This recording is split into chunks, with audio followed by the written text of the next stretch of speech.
Olá, meus amigos. Sejam abençoados em nome do Senhor Jesus. A sua casa, a sua família, a sua vida seja como luz neste mundo. A sua vida venha servir para a glória, para o louvor, para a honra do nosso Senhor Jesus Cristo. Que a sua vida tenha uma utilidade para o reino de Deus. Essa é a vontade de Deus para você, para mim, para todos nós. Ele quer que nós sejamos a glória dele neste mundo. Você sabia disso? Assim como os pais são honrados com os seus filhos, com o sucesso dos seus filhos, a boa educação, a vida íntegra, o caráter, os pais são glorificados nos filhos, mas também os pais são envergonhados nos filhos. Depende dos pais, depende dos filhos. Mas no que depender de Deus, os filhos dele têm que ser a glória dele, o perfume exalado dele, a imagem dele aqui na terra. E se isso não acontecer com você, que se diz filha, filho de Deus, é porque você não conhece o Senhor Jesus Cristo.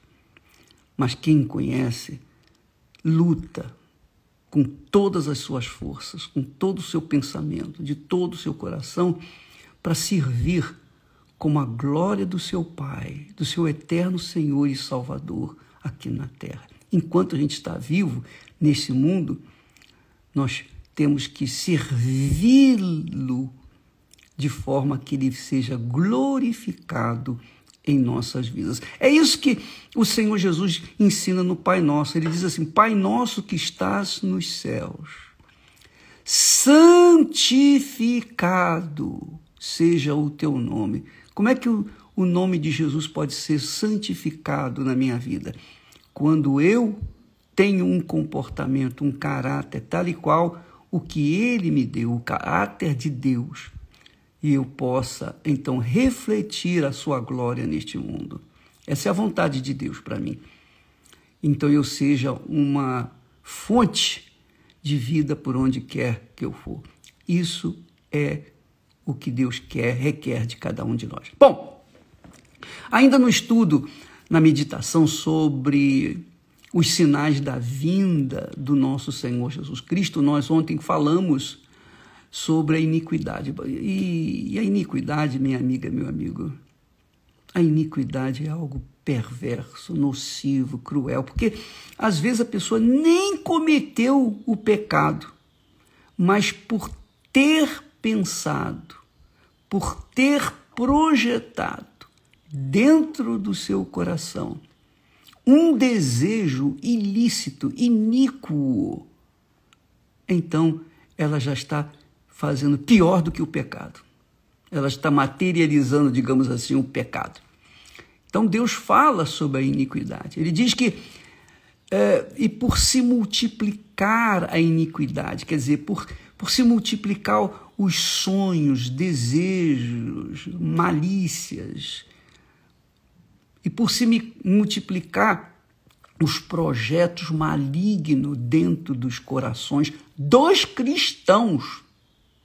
Dos cristãos, aqui não está falando dos incrédulos não, que isso já é normal, mas dentro dos cristãos, dentro das igrejas. E por se multiplicar essa perversidade, esse projeto maligno dentro dos corações, o amor, o primeiro amor, vai ser esfriado. Que é o que tem mais acontecido.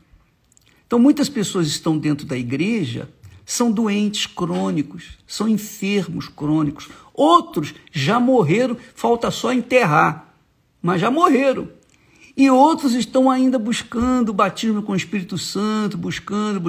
Puxa, bispo, eu já fiz tudo que mandaram eu fazer, mas eu não recebi nada.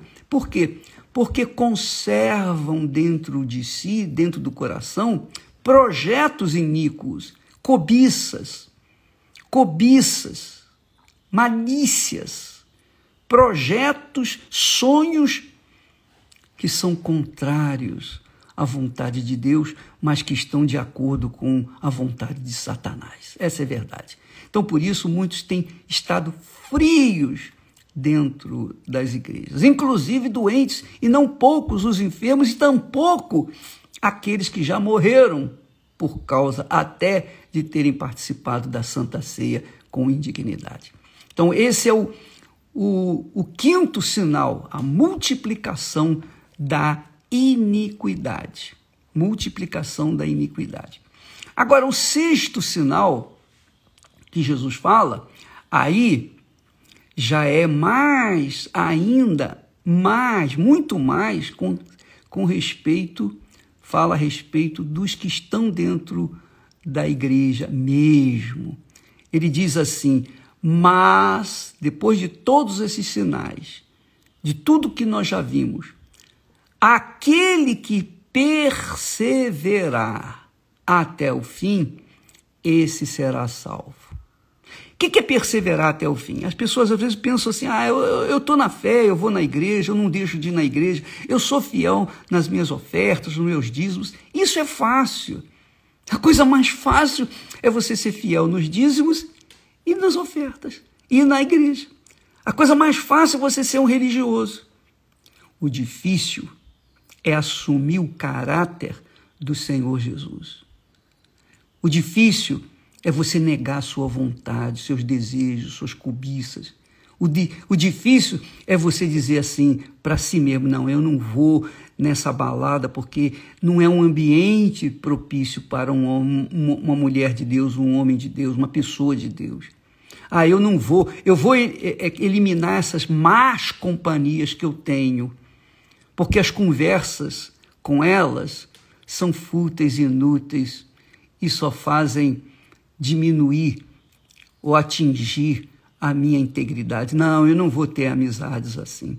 Então, as pessoas, para permanecerem, para perseverarem na fé, elas têm que ficar sozinhas.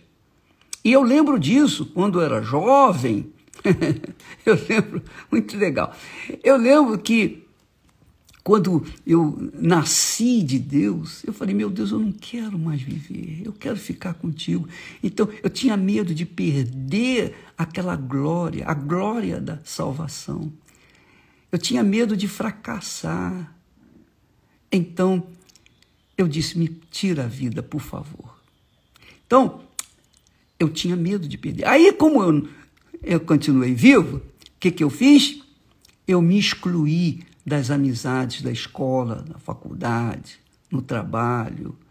Eu me excluí da vida de solteira. Eu procurei viver uma vida bem pacata, sozinho. Às vezes nem os meus entes queridos entendiam o que estava passando dentro de mim. Mas eu era muito, muito feliz porque eu tinha o Espírito de Deus dentro de mim, que é a glória de Deus dentro da gente. É a glória do Senhor Jesus dentro de nós.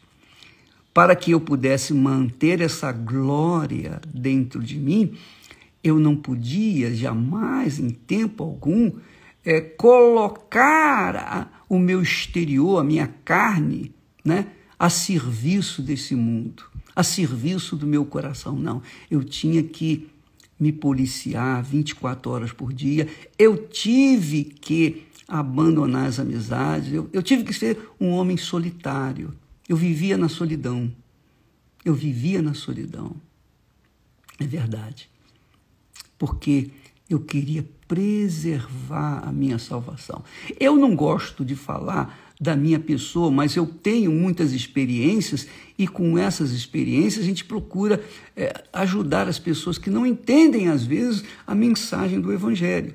Jesus disse: mas aquele que perseverar até o fim, esse será salvo.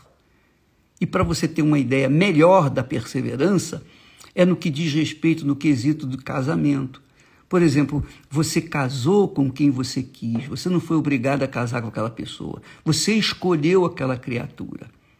Aí depois que você casou, então você viveu os primeiros dias, ou os primeiros meses, ou os primeiros anos, muito feliz, mas com a continuidade, com o arroz com feijão todo santo dia, o mesmo arroz com feijão, feijão com arroz, todo dia, você fala, poxa, eu tenho que aproveitar um pouco a minha vida, poxa, eu tô perdendo a chance de curtir mais a vida. Então você começa a enjoar da outra pessoa. Então você logo arranja desculpas esfarrapadas e acaba esfriando na fé com o seu cônjuge. Então o que acontece? Você começa a dar vazão aos desejos dos seus olhos, do seu coração, às cobiças. Então, assim também é a fé. A fé não tem diferença, porque quando a gente abraça a fé no Senhor Jesus, a gente casa com Ele. É um pacto que a gente faz com Ele. É um sacrifício que a gente faz por Ele, pelo sacrifício que Ele fez por nós. Então nós renunciamos o nosso eu. Jesus falou sobre isso. Quem quiser vir após mim, negue-se a si mesmo. E isso é que é difícil. Esse é que é o difícil. Negar a si mesmo é a coisa mais difícil que tem. Eu imagino que as pessoas que não têm o Espírito Santo, essas têm que ser muito fortes, têm que ser valentes, têm que ser guerreiras mesmo para manter-se assim. Quem tem o Espírito Santo tem condições de permanecer fiel, leal ao seu Senhor, ao seu casamento com Deus. Mas mesmo assim, muitos têm desistido porque as ofertas do mundo são muito coloridas, são muito atrativas. Sabe? É como se você sentasse numa mesa, você está fazendo regime para emagrecer e tem aquele bolo, tem aquelas guloseimas, aquelas coisas lindas, maravilhosas, aquele cheirinho de comida gostoso. Você só em sentir o cheirinho, puxa vida, os olhos ficam aguçados e a boca se enche de água e você às vezes vai falar assim, sabe, só um pedacinho, só hoje, só agora, depois eu vou deixar. Mas você come um pedacinho, depois mais um pedacinho e depois mais um pedacinho, quando você menos espera, está lá você cheia de peso. Por quê? Porque deu vazão ao seu eu, à sua vontade, ao seu coração. Assim também é o casamento. O casamento é a mesma coisa, o casamento com Deus e o casamento com a pessoa com que a pessoa casou. Então, se ela não permanecer, se ela não perseverar, sacrificando a sua vida pela pessoa que ela ama e vice-versa, aquele casamento vai estar fadado ao fracasso. Da mesma forma é com respeito ao casamento com o Senhor Jesus. Se você não permanecer, não perseverar na sua lealdade, fidelidade para com o Senhor Jesus, você não vai aguentar. Ele morreu por você, mas você não está morrendo por ele. Você não está sacrificando por ele. O que pode ser feito? Então, amiga e amigo, aquela ideia de que, Jesus já morreu por mim, eu não tenho que sacrificar, isso é uma conversa de Satanás. Essa é uma conversa de Satanás entre os crentões, os irmãos, os afastados, frios na fé, os que já perderam o rumo da fé, que já se divorciaram do Senhor Jesus há muito tempo. Não vai atrás disso. Você, para seguir Jesus, você tem que ser uma pessoa isolada desse mundo, dos amigos, aqueles amigos que são inimigos, aquelas pessoas, às vezes parentes, entes queridos, mas que não tem nada com a fé. Você tem que ser excluído, você tem que viver no deserto, você tem que viver no isolamento, pelo menos por um período, para fortalecer a sua fé, porque não há nada mais rico, nada mais precioso, nada mais valioso, nada mais precioso neste mundo do que a fé. É a fé inteligente é que nos faz estar permanentemente ligados ao trono de Deus. A fé inteligente é a conexão direta sua com Deus. E se essa fé estiver interrompida com sujeira, então ela não vai servir como comunicação direta com Deus. É como uma ponte ao trono do Altíssimo. Você tem que atravessar essa ponte dia após dia após dia. E se essa ponte ruir e cair, já era. Então, para você perseverar até o fim, você tem que negar a si mesmo. Jesus disse isso. Quem quiser vir após mim, negue-se a si mesmo. Negue a sua própria vontade, suas cobiças, seus desejos. Tome a sua cruz. Cruz é essa. Relacionamento você com Deus e relacionamento você com seu marido, com a sua esposa. Ou então relacionamento você com o Espírito Santo até casar. Essa é a cruz. E siga-me. Cruz, minha amiga. Quando Jesus fala, tomai a sua cruz e siga-me, cruz significa sacrifício. Sacrifício. Se não houver sacrifício nesse relacionamento seu com Jesus, então é porque você já perdeu o rumo da vida eterna. Então, nesses últimos tempos, o que mais se vê são desagrejados, pessoas que abandonaram a fé, abandonaram a igreja. Não, eu vou curtir a minha vida em casa mesmo, eu não preciso ir na igreja. É verdade, você não precisa ir na igreja. A igreja não precisa de você, é você que precisa da igreja. Porque quem está fora da igreja, que é o Senhor Jesus, que é o corpo do Senhor Jesus, está fora do corpo. É como uma brasa que foi excluída do braseiro e vira carvão. Talvez você já esteja nessa condição. Mas Jesus diz aqui, nos últimos tempos vai ser assim, aquele que perseverar até o fim, esse será salvo. Esse será salvo. Quer dizer que não é todo mundo vai ser salvo, não. É aquele que persevera até o fim. Eu fui salvo há 57 anos atrás. Estou salvo hoje, aqui e agora. E serei salvo se perseverar até o fim. É isso que nós estamos fazendo. Deus abençoe a você e até amanhã.